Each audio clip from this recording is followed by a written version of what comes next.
Hola, soy Marvin Vélez y este es mi canal, un espacio para profundizar en la palabra de Dios, reflexionar sobre la vida cristiana desde el nuevo pacto y crecer en una fe viva, libre de religiosidad y centrada en Cristo. Bienvenido.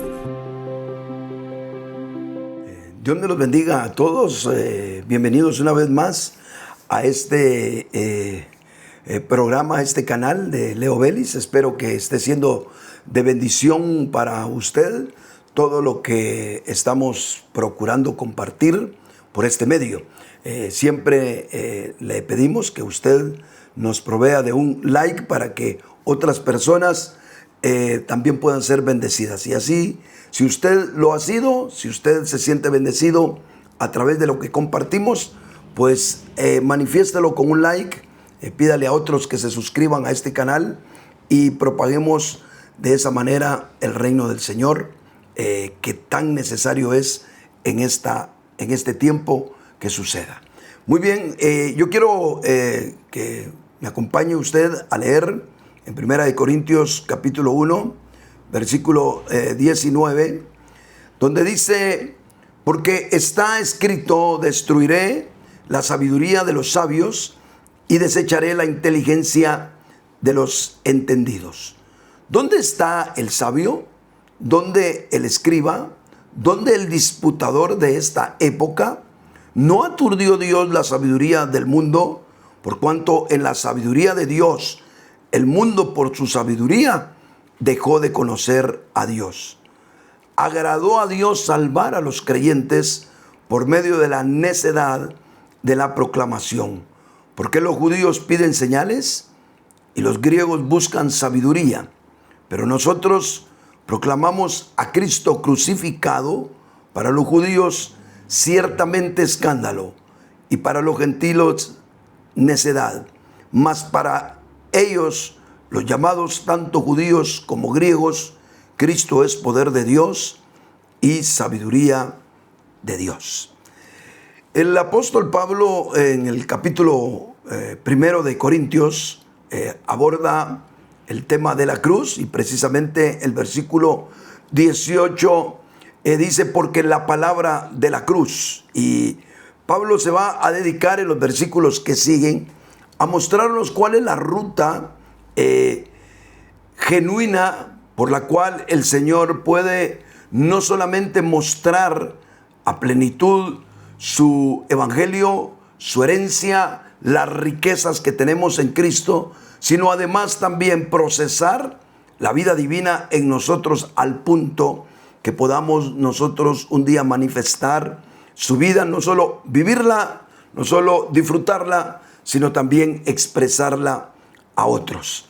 Ahora, definitivamente cuando nosotros conocemos al Señor, el Señor tiene en mente tomarnos, santificarnos, como dice al inicio de ese capítulo, santificarnos, apartarnos para Él y empezar en nosotros el proceso en el cual nosotros lleguemos a ser conforme a la imagen y semejanza de Él.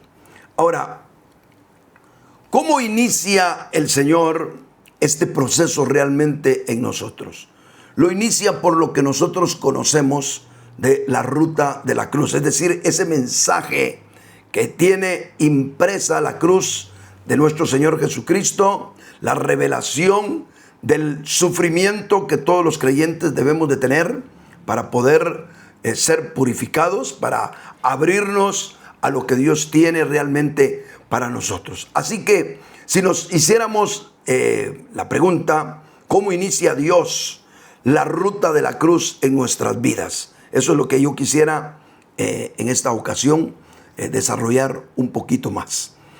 Primero, dejando claro que lo que Dios va a hacer con nosotros, lo va a hacer basado en la cruz, en la revelación de la cruz, en la revelación de la ruta de la cruz para nuestras vidas.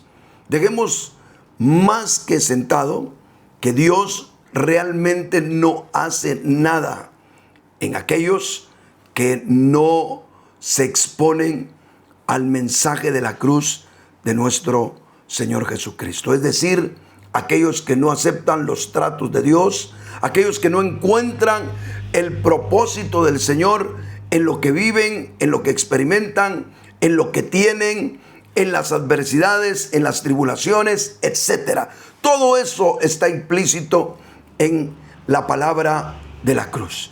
Quien no puede aceptar eso y está contradiciendo el caminar del Señor, esforzándose por tener un evangelio atípico, un evangelio antinatural, que lo está queriendo forzar para que todo sea milagros, por ejemplo, otros para que todo sea prosperidad. Eso es forzar, eso es quebrar, eso es romper la naturaleza del evangelio que nos fue dado, que es precisamente una ruta en la cual nosotros debemos de ser purificados a través de lo que vivimos, de lo que experimentamos, y que lo debemos de aceptar como de parte del Señor para que surta el efecto que Dios quiere para nosotros. Entonces, la gran pregunta sería, ¿cómo inicia Dios la ruta de la cruz en nuestras vidas? ¿Qué es lo primerito que el Señor hace? Según el versículo 19, después de hablar precisamente de la palabra de la cruz, el apóstol Pablo dice, porque está escrito, destruiré la sabiduría de los sabios y desecharé la inteligencia de los entendidos. Dios empieza a meternos a esa ruta, empieza a tratar de manera eficiente al creyente cuando Él se dedica a destruir, cuando Él empieza a destruir precisamente nuestra sabiduría y nuestra inteligencia desde el punto de vista natural. Cuando el Señor va a tratar con nuestras vidas, lo primero que hace es destruir, desmantelar, ponernos en crisis, si usted quiere, en cuanto a lo que nosotros conocemos, en cuanto a lo que nosotros entendemos, en cuanto a nuestra sabiduría humana en la cual nosotros nos refugiamos y a la cual nos anclamos para tener seguridad, para tener perspectiva de vida y pensar que a través de nuestra inteligencia nosotros podemos salir adelante. Cuando nosotros avanzamos en el Señor, en algún momento dado, el Señor nos hace entrar en crisis. Ya le voy a explicar de qué se trata estas crisis. Pero nos hace entrar en crisis precisamente para empezar a desmantelar en nosotros la confianza que tenemos en nuestra propia sabiduría, en nuestra propia inteligencia. La sabiduría tiene que ver con la concepción de las cosas, la sabiduría humana, y la inteligencia con aquella capacidad que tenemos de resolver cualquier cosa. Y es precisamente de lo que nosotros echamos mano en nuestra vida natural. Cuando nosotros queremos obtener una cosmovisión de nuestra situación natural, de nuestro propio ser, concebimos la vida en nuestro interior, echando mano de nuestra sabiduría y por supuesto una sabiduría atizada por nuestro falso yo, que nos dice cosas irreales, pero que nos las creemos, que las concebimos de esa manera y así pretendemos tener un anclaje seguro para caminar en nuestra vida. Cuando vienen los asuntos que resolver, cuando vienen los problemas en nuestra vida, echamos mano de nuestra brillantez de inteligencia, pretendiendo que nuestra inteligencia nos haga resolver todos los problemas, todas las circunstancias que nosotros tenemos. Y esas son las cosas que realmente hacen que el ser humano de alguna manera se desenvuelva adecuadamente en lo natural. Pero cuando venimos a los pies del Señor, ese es el mayor conflicto que tenemos. Las fortalezas mentales, como lo dice en una parte de 2 de Corintios, las fortalezas que tenemos en nuestro interior, la seguridad que tenemos, no solamente en lo que hemos concebido, en lo que nosotros decimos, así es y punto, ¿verdad? Y también en cualquier cosa que nos sucede y que creemos que tenemos la creatividad, la inteligencia suficiente para precisamente salir adelante y sortear cualquier obstáculo y pensar que nuestra mente es todopoderosa para sacarnos adelante. Así vivimos, así hemos existido, así nos hemos desarrollado y así nos hemos llenado de muchas autopercepciones que no son precisamente la realidad. Cuando el Señor nos presentamos al Señor y venimos a Él, estamos rodeados nosotros de una gran muralla. Somos como Jericó, una terrible muralla que se hace inquebrantable porque nadie puede penetrar nuestras propias opiniones, nadie puede cambiar nuestros valores internos y por supuesto de nadie creemos que sea mucho más inteligente y sagaz que nosotros mismos. Entonces el Señor tiene que venir y destruirnos. Ahora, ¿cómo destruye el Señor? ¿Cómo destruye el Señor esas fortalezas, esos inmensos muros que usted tiene, con los cuales se ha construido usted a partir más o menos de los 7, 8 años de edad? Usted empezó a poner sus primeros ladrillos en su vida y a fortificarlos con el falso yo, al punto que ahora usted de eso vive, de eso sustenta su ser. ¿Cómo hace Dios ahora? Usted se encontró con el Señor, usted tuvo una experiencia real con Dios, pero el Señor sabe que hay un muro impenetrable para cualquier ser, menos para la sabiduría de Dios. Entonces lo que hace Dios es que en algún momento de nuestra vida, a pesar de que usted de repente sus primeros años, sus primeros meses, no sé cuánto tiempo, pero en sus primeros pasos de vida en el Señor, usted sentía que iba floreciendo, que el Señor lo bendecía, que el Señor que su inteligencia le proveía muchas cosas y sin querer queriendo usted siguió utilizando su misma sabiduría humana, su misma inteligencia natural para desarrollarse en las cosas del Señor. Y el Señor le permitió en su niñez que usted continuara un tiempo más así. Pero de repente aparecen los momentos adversos en nuestra vida.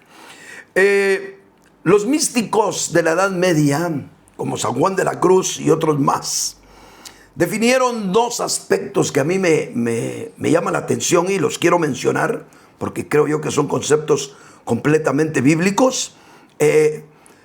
Definieron algunas cosas que suceden para que el Señor precisamente trabaje en nuestras vidas y nos conduzca por ese maravilloso camino de la cruz al estilo de lo que le pasó a nuestro Señor Jesucristo. El primer concepto que manejaron los místicos de aquellos tiempos fue las crisis de fe. Es decir, que en algún momento dado Dios permite que tengamos crisis de fe, es decir, el surgimiento de dudas, a raíz de que nuestra mente no logra hilvanar ni encontrarle sentido a lo que nos sucede. Entonces el Señor empieza a desmantelar precisamente la ruta de los judíos que piden señales, como lo dice en los versículos más adelante en el pasaje. Lo primero que el Señor entonces hace es que nos sucedan cosas en las cuales nuestra sabiduría humana no logra hilvanar cómo puede solucionar o cómo puede entender lo que le está pasando. De repente tampoco no puede entender, no le encuentra sentido a nada y entra en ese ambiente en el cual Dios le pone en crisis. Es decir, que usted empieza a vivir sin poder encontrar respuesta a las cosas. Era fácil en algún momento dado de la vida decirle a alguien: no se preocupe, Dios tarda pero no olvida, ¿verdad? Es fácil muchas veces decirle a otro hermano: recuérdense que debemos de estar parados en la fe. Y la fe no demanda nada, debemos de pararnos en la nada. Pero cuando llega el momento para usted está en su sabiduría encontrando respuestas y respuestas a todo lo que está viviendo. De repente se pierde usted porque no le encuentra razón alguna a lo que usted está viviendo. Y nos suele pasar lo que yo creo que le pasó, que criticamos muy severamente a Juan el Bautista, sin ponernos en los zapatos de Juan el Bautista. ¿Por qué? Porque de repente Juan tomó a unos enviados y le mandó a decir al Señor: ¿eres tú el que habría de venir o esperamos a otro? Y él entró en una crisis de fe. Una crisis de fe que tenía mucha razón, porque recuérdense ustedes que Juan fue un hombre apartado desde el vientre de su madre. Desde el vientre de la madre, él percibió, sintió, palpó el vibrar de nuestro Señor Jesucristo cuando se juntaron la madre de él con María, y él saltó emocionado y lleno del Espíritu Santo dentro de su vientre, dentro del vientre de su madre. Y toda su vida fue apartado para un propósito: hablar, anunciar la venida del Mesías. ¿De quién estaba anunciando? Del Rey de Reyes, del que habría de cambiar el mundo, del Todopoderoso, del Dios hecho carne, del que él dijo: he ahí el Cordero de Dios que quita el pecado del mundo. Vivió completamente desde el vientre de su madre con un propósito, fue apartado, vivió en el desierto. Fue un hombre dedicado por sus padres y por decisión propia, preparándose todos los días de su vida para esperar al Mesías. Tuvo la paciencia por 30 años de esperarlo, pero no tuvo la paciencia de saber que ya estaba y que no hacía nada por él. Y eso lo abrumó. Porque Dios lo llevó hasta la crisis, cuando nosotros ya no tenemos respuesta. Y téngalo por seguro que el Señor, para poder desmantelar, para poder quebrar su sabiduría y su inteligencia, que es lo que le está estorbando a usted, el día que el Señor pueda desarmar su sabiduría humana y su inteligencia humana y desconectarla del proceso que Dios tiene para usted, oh hermano, ese día va a estar usted preparado y va a crecer y a desarrollarse en todo lo que el Señor tenga para usted. Porque en la realidad, nuestro gran problema está aquí. Nuestro gran problema es que queremos que lo que es la vida divina, que lo que es Dios, imagínese usted, pueda pasar por el filtro de nuestra cabeza y nuestra sabiduría. Es absurdo, mas sin embargo pretendemos todos que así sea. Cuando nosotros nos encontramos con Dios, Él sabe que el muro a tumbar es precisamente ese muro de Jericó que tiene usted dentro de su cabeza. Mientras eso no sea derrumbado, usted es de muy poca utilidad y usted experimenta muy poco crecimiento y desarrollo en el Señor. Pero el Señor sabe cómo llevarnos a las crisis de fe, a tal grado que nosotros empezamos a dudar de muchas cosas. Él sabe cuando nos escasea aún la revelación. Déjeme contarle algo de mi experiencia. Cuando yo estaba joven, en aquellos tiempos, todo lo que tenía que ver con Dios se ponía en entredicho. La incredulidad en el mundo estaba a tope, mucho más de lo que yo la veo hoy en día.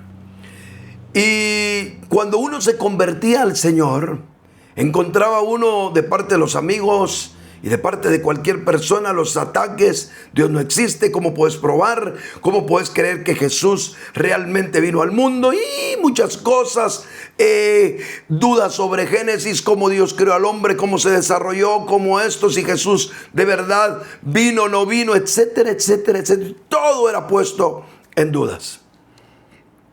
En alguna ocasión de mi vida, yo estaba muy joven todavía, entré en la crisis de dudar de algunas cosas. Y empecé yo cuando ya, después de que todo lo creía en la Biblia, mire usted cómo es uno cuando empieza. Yo todo lo que leía decía, así es. Yo leía de Éxodo y de ver cómo pasaron los hijos de Israel, cómo se detuvieron las aguas como murallas y pasaron ellos. Y yo decía, así pasaron, punto. Y después, blungún, se ahogaron los carros de Faraón con todo su ejército, también se ahogaron. Si a mí me decían algo, no, pero ¿cómo pudo haber sido? Yo no tenía la menor duda. Yo leía de que las aguas se habían convertido en sangre, se convirtieron en sangre, punto. No tenía problemas. De repente empezaron a suceder algunas cosas, obviamente, entre más leía la Biblia, entre más la estudiaba, empezaron a surgir más inquietudes, fui más acucioso y de repente me di cuenta que la cola de la sabiduría humana y de la inteligencia humana siempre estaba rondando mi vida, siempre estaba ahí. Había soportado ver cómo le encontraba la lógica sin querer. Le encontraba la lógica a las cosas que leía, pero entre más las leía, especialmente cuando leía los evangelios y miraba que en un evangelio decía una cosa, que en otro evangelio parecía que decía otra cosa, cuando miraba inconsistencias en los años en los que algún personaje aparecía con tantos años, con tantas personas que habían muerto en alguna catástrofe, y el libro de Samuel, Crónicas, Reyes, con tantas cosas que miraba yo distintas, y empezaron a entrar un montón de dudas como esas y muchas más en mí. Y empecé a buscar libros, a buscar personas, a tratar de superar algunas dudas que venían a mi corazón. La filosofía se había metido, la filosofía humana, la que promueve la sabiduría humana, se había empezado a meter, no que se hubiera metido en mí, había empezado a reflorecer una vez más, y siempre me di cuenta con los años de que siempre había estado ahí. En mi encuentro con el Señor vivencial, místico, que me sucedieron tantas cosas hermosas, lo pasé inadvertido. Cuando empecé a entrar a sentarse las aguas de las emociones, si usted quiere, del conocimiento del Señor primario en mi vida, entonces ahí sí empezaron a surgir las dudas, a surgir cosas hasta, de verdad, hoy que las recuerdo, hasta me siento como habiendo pecado contra el Señor, de dudar de su palabra, de su existencia y de tantas cosas más, de las cuales yo no tenía respuesta. No me daba cuenta que mi propia vida forjada por el mundo, porque todos hemos estado en el mundo, me había enseñado a reforzarme en mi sabiduría y en mi inteligencia, la cual era como un fósforo que se enciende y te puede alumbrar ¿cuántos segundos? Muy pocos. Y después te quema el dedo y se apaga. Y a mí me pasó que ese fosforito de mi sabiduría y de mi inteligencia me duró muy poco y entré en crisis. Dudas de todo tipo. Dudas que me mataban. ¿Por qué? Porque el Señor nos quiere llevar hasta ese punto. Entre más sabio eres, entre más inteligente te crees, más se tarda Dios en quebrarte. Pero déjame decirte que te quiebra. Aún así, tenga que desarmar y deshacer tu propio vaso, como lo muestra Jeremías, que fue a la casa del alfarero y se empezó en las manos del alfarero a edificar un vaso, y de repente se perdió su forma y el alfarero otra vez lo deshizo y lo volvió a empezar a hacer exactamente, aunque Dios tenga que mandarte a ti a saber a dónde y te tenga que poner en crisis a saber cuántos años. Déjame decirte que Dios sí o sí tiene que romper el muro de tu sabiduría y de tu inteligencia humana para que pueda hacer algo. No puede Él hacer nada sino a partir de la locura de la predicación de la cruz, del Evangelio de nuestro Señor Jesucristo, quien se ha convertido para nosotros en sabiduría, justificación, santificación y redención. Hasta que nosotros no centralizamos todo en la persona de Jesús como una revelación maravillosa, que no es producto de la sabiduría humana, no es producto de nada, sino que simple y sencillamente es lo divino que nos viene y nos alumbra. Y nosotros nos olvidamos de cuán inteligentes, cuán aprensivos, cuán sagaces podemos ser en la vida, y nos aferramos a quien es el todo para nosotros, que es Cristo Jesús, y abrazamos el mensaje de la cruz.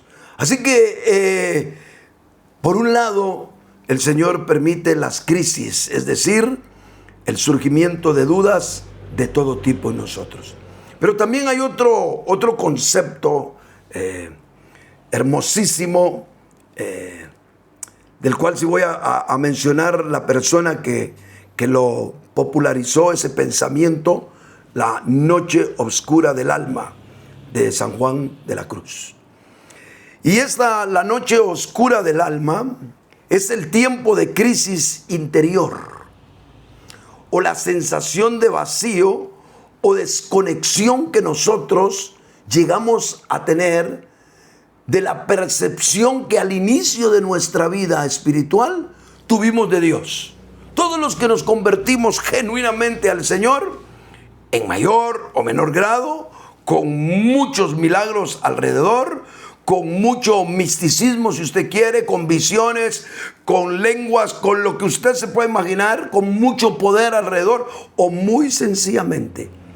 Pero una cosa sí es cierto: todos los que nos convertimos al Señor nos conectamos, nos alineamos a las vibraciones que la divinidad tuvo en nosotros. Ese toque de Dios, esa percepción de Dios en la quietud, si usted quiere, aún en la enfermedad. Note que esta es la noche oscura del alma, es otra cosa distinta a la crisis de fe. La crisis de fe es: empiezo a dudar de todo. La noche oscura del alma es la sensación de vacíez, de desconexión, de crisis interior, que nos hace pensar que aquel que nos enamoró nos dejó, como decimos en mi tierra, con los colochos hechos, y no se presentó. Yo estoy seguro que usted, si ya tiene un tiempo mediano de caminar en el Señor, ha experimentado o posiblemente está experimentando la noche oscura de su alma. Es decir, que de repente usted siente que el Señor se le fue. Lo buscó por tantos años. Yo no sé cómo vivieron ustedes. Para mí no fue así, pero muchos hermanos que yo conozco, resultó que la esposa se convirtió 10, 15 años antes que ellos, y le llevaba reuniones a la casa, le ponía Biblias enfrente. Cuando salían a pasear, se iban para el puerto con un mensaje, con coros, con esto, con lo atizó 15 años de su vida, hasta que al fin digo: no me le puedo esconder a Jesús, y aquí estoy. Y ahora resulta que 2, 3 años después de convertirse, aquel que lo buscó por 15 años a través de la mujer, ahora no está. Y nos pasa lo que dice en Cantares: oh amado mío, ¿dónde estás? Si él me besara con besos de su boca. Es decir, ahora yo quiero y él no me da. ¿Cuántos de nosotros hemos estado viviendo momentos así? ¿Cuántos de nosotros estamos viviendo conflictos pero tan grandes en nosotros, que nos provocan una vacíez interior que no la entendemos. Y es para los que están en crisis, en la noche oscura del alma. Tal vez pasaron las crisis de fe y dijeron: no me importa, aunque después de deshecha esta mi carne, con mis ojos he de ver a mi Redentor, dijo Job. Y usted dice lo mismo. Pero que le falte esa percepción de Dios interior. Eso verdaderamente nos desgaja, nos desmantela. Es tener la percepción de alguien que ha estado enamorado de nosotros. Resulta que percibimos que no nos ama. No sé si tal vez entre todas las personas que me van a escuchar en este programa que estoy haciendo, tal vez hay mujeres que tuvieron esa experiencia de decirle que sí al final de cuentas a un hombre que las hartó de tanto perseguirlas, darles regalos, presentes, flores, cartas, de todo, mostrándole que se morían por ellas. Y esa insistencia dijo: va, está bien, pues este hombre es el que voy a aceptar yo en mi vida. Y al cabo de unos años, percibir que no le ama. Esa noche oscura del alma que nosotros nos toca vivir tiene un propósito en Dios. Desmantelar toda nuestra sabiduría. Desmantelar toda nuestra inteligencia. Donde ya no cabe absolutamente nada de nosotros.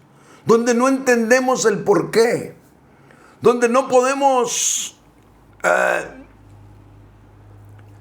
soportar que el Dios de amor no nos esté amando. Que el que dijo: yo estaré todos los días con vosotros hasta el fin del mundo, parece ser que se fue. Oh, noche oscura del alma. Pero yo le quiero dar un mensaje de esperanza. Si usted está así, quiero darle un mensaje de esperanza diciéndole que eso tiene un propósito. Un propósito para que usted pueda derrumbar, pueda permitirle más bien al Señor que le derrumbe todo muro de sabiduría humana, todo muro de inteligencia, y que usted ya deje de depender de lo que usted pueda captar, de lo que usted pueda procesar, de lo que usted pueda entender, y se entregue en las manos de Dios.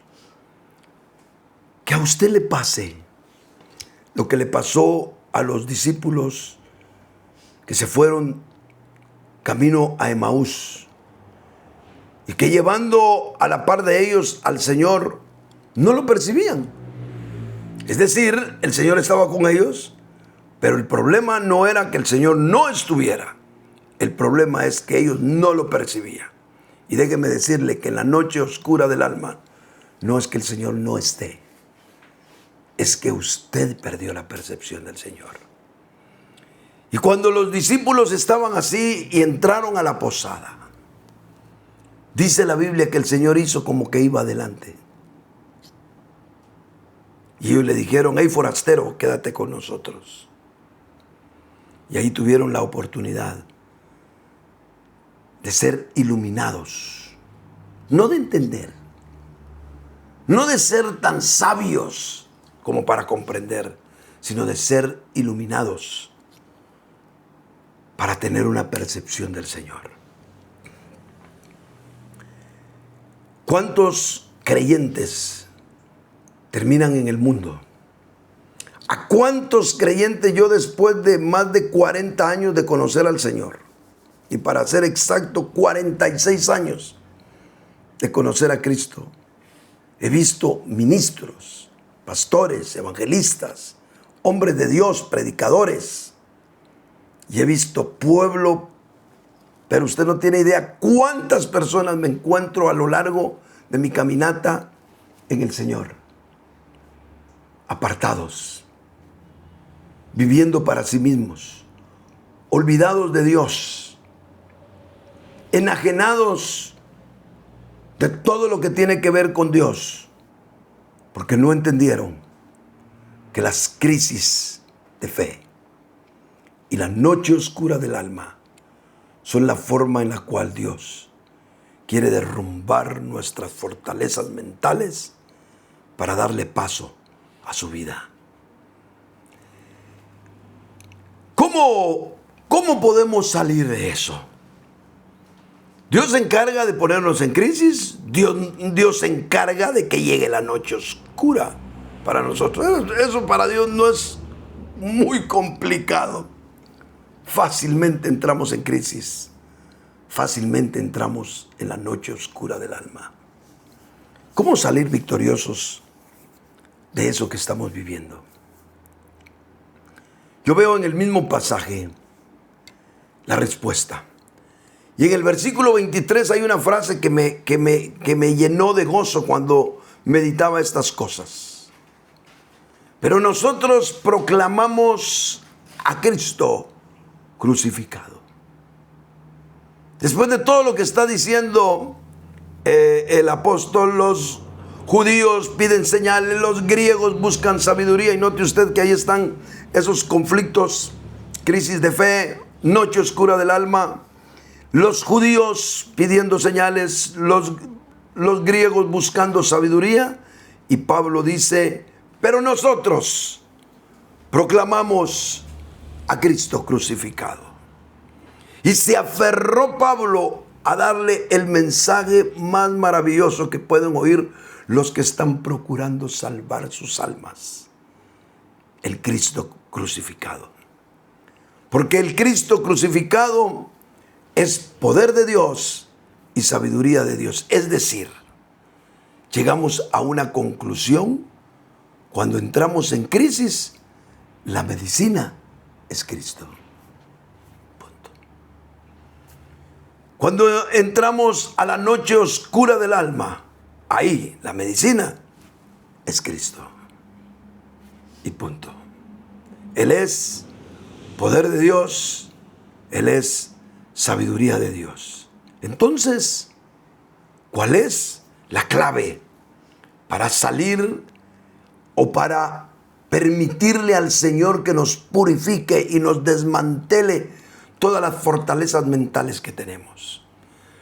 Lo vuelvo, porque he estado repitiendo en algunos de estos programas, vuelvo al verso 9 del mismo capítulo. Fiel es Dios, por quien fuiste llamados a la comunión de su Hijo Jesucristo, Señor nuestro. ¿Qué debemos de hacer? Abrirnos al Señor.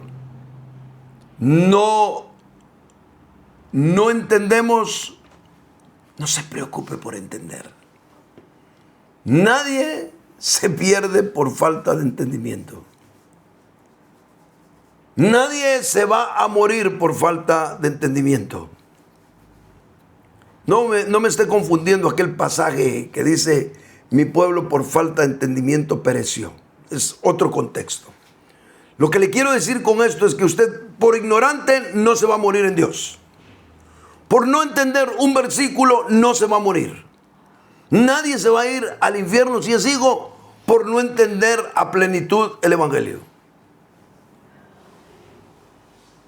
¿Debemos de entenderlo? Por supuesto. ¿Debemos de creerlo? Sí. Pero nadie se muere por eso.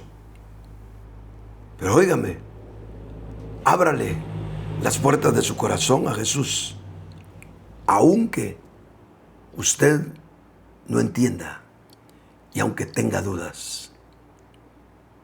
Y crea firmemente que en la noche oscura de su alma, donde no ve nada, donde no percibe nada, como decía también San Juan de la Cruz, un rayo de oscuridad llegue a usted y le muestre que ahí está Jesús. Alabado sea el nombre del Señor para siempre. Me siento contento de lo que hemos compartido. Y déjeme terminar diciéndole, repitiendo más bien lo que acabo de decirle, en cuanto a nuestras crisis de fe, Cristo es el poder de Dios. En cuanto a la noche oscura del alma, Cristo es la sabiduría de Dios. Padre, bendice, Señor, a cada una de las personas que han logrado llegar hasta este momento y han escuchado este mensaje. No permita, Señor, que las crisis y que la oscuridad en la que han vivido, Señor, sea infructuosa para ellos, sino permíteles, oh Dios, encontrarte a ti, Señor, en el maravilloso espacio de la nada, Señor, en la cual tú estás. En el nombre de Jesús. Amén y amén. Dios les bendiga.